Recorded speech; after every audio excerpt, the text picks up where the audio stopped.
All right, I'm going to show you proof that all these naysayers like Glenn Beck and all these guys who are saying, oh my goodness, the debt, we're going to all be bankrupt, there's going to be a run on the dollar, high inflation, high interest rates, It's just it's freaking nuts, man. It's not, I don't understand it. I do understand it because people want to sell you stuff and fear is what leads people to buy. I get it. But it's just, All right, so let's just look at Japan, all right? So here's the Japan government debt percent of GDP. We're going to go back to 1982, and this is from CEICdata.com. And Japanese debt accounted for 200% of the country's nominal GDP in 2018. So we're going to look at it from 2007 to 2018. We see a debt to GDP level of 157. Now it's up to 200%. That's a 33% increase in debt to GDP. All right. If we want to go back to the entirety of this, we'll go max. I think it's 1982. Japan was kicking along nicely here until 1991, and then it started going up. Look at that. So it had a nice debt to GDP level of 50%, which, that's great. So that means their gross domestic product was, we'll say, $1 trillion. They had $500 billion in debt. Then all of a sudden, out of nowhere, kaboom! So here is when the inflation should have kicked in, the dollar should have, or the yen should have dropped like a brick in water, interest rates should have gone up, the whole thing, right? Because that's a huge debt to GDP ratio. Look at that. Yeah, no way! We're going to look at it. Let's take a look at the interest rates of Japan. Let's see how far back this goes. Look at that. This is the interest rates of Japan. The Bank of Japan left its key short-term interest rate at negative 0.1% in September meeting, as widely expected. Hours after the Federal Reserve lowered rates for the second time this year here in the U.S., which was a mistake, but either way, Japan kept its short-term interest rates unchanged. Policymakers also kept the target for the 10-year Japanese government bond at around 0%. 0%, but said they would review economic and price developments more thoroughly at the next policy meeting, heightening the chance of expanding stimulus as early as October. Interest rates in Japan averaged 2.75 from 1972 until 2019, reaching an all-time high of 9% in 1973 and a record low of negative 0.1% in January 2016. You can read all that. But anyway, so where did the graph go? Oh, they're right there. All right, so I mean, literally, you can see this. Remember when the GDP was low relative to debt, or the debt was low relative to GDP in the 80s? Look at that. Interest rates are 4, 5, 6%, and that's I'm not sure what that is. Is that the 10-year? I guess that's a 10-year because they're trying. Yeah, I think that's a 10-year because they're saying their target is 0% of the 10.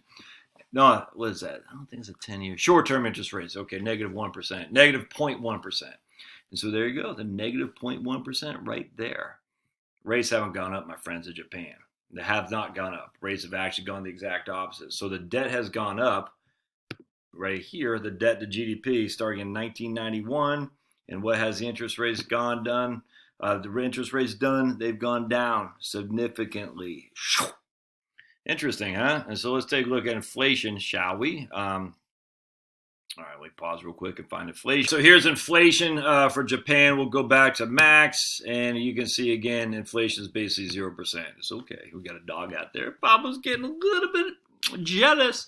So we see inflation again. Look, here we got from 1982, essentially when we started the debt to GDP. 1982 is at, man, what is that? Friggin' 30, 40%. All right, so inflation in 1982 was right about 5% a year. Then it dropped. We had negative inflation here in the late 80s, early 90s.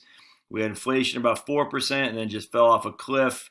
And down here we had deflation for sure. Then we come up here, we had a pretty high inflation for a year or two, and it's basically been around 1%. So Japanese consumer price inflation fell to 0.3% year over year from August 2019 from August 2018, 0.3%. So I mean, how do you make a case that the high debt that the U.S. has is inherently going to cause a run on the bank? There's going to be mass inflation, which means gold is your answer. Look, I believe in buying gold. I have gold. I've told you that a million times. But I don't think you can say we're going to need gold because inflation, a run on the dollar, mass interest rates, mass inflation are coming. They're just Japan shows the evidence that that is not likely. Now, could it? Sure. We don't know. I mean, my goodness, no one knew what would happen in Japan. We don't know. But the facts are, you can't sit there, Glenn Beck, and say, "Oh my goodness, we're all doomed. The dollar's going to crash." And Ron Paul, we need gold and blah blah blah. I mean, we just don't know. It's okay not to know this stuff. And Japan says, at the end of the day, here's the evidence of what happened. High debt to GDP. In fact, if we go to, I want to show you something else here real quick. I want to show you England real fast. And this is not quite as a. Hold on a sec. So here's a UK debt relative to GDP.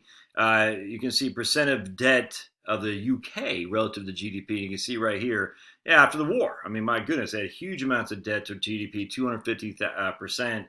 Obviously, that took a huge drive downward as the economy picked back up. But again, the idea at the end of the day that debt relative to GDP inherently means chaos. We don't have that. We don't have any evidence of that at all. I mean, could it be? But it's completely random. You don't know what's going to be. I mean, literally, here's UK debt to GDP. All right, so we click on that guy here. This is in 1946, 1948, 213%, and 1948. That's a couple years after the war. 1950, still 193%. Now it's still falling off a cliff, but I mean, look at that. And then it fell all the way down here to when Margaret Thatcher, 1990, 26%. It came back up. And look, you can't say there's a huge run on the pound in the UK. There's no evidence of that at all. So I find if we go back to UK total government debt, going back to 1692, I just find it interesting. Look at that. Here we got this huge. Let's just click that. This stuff is incredibly interesting to me. What year is that? Does it give us a year for that?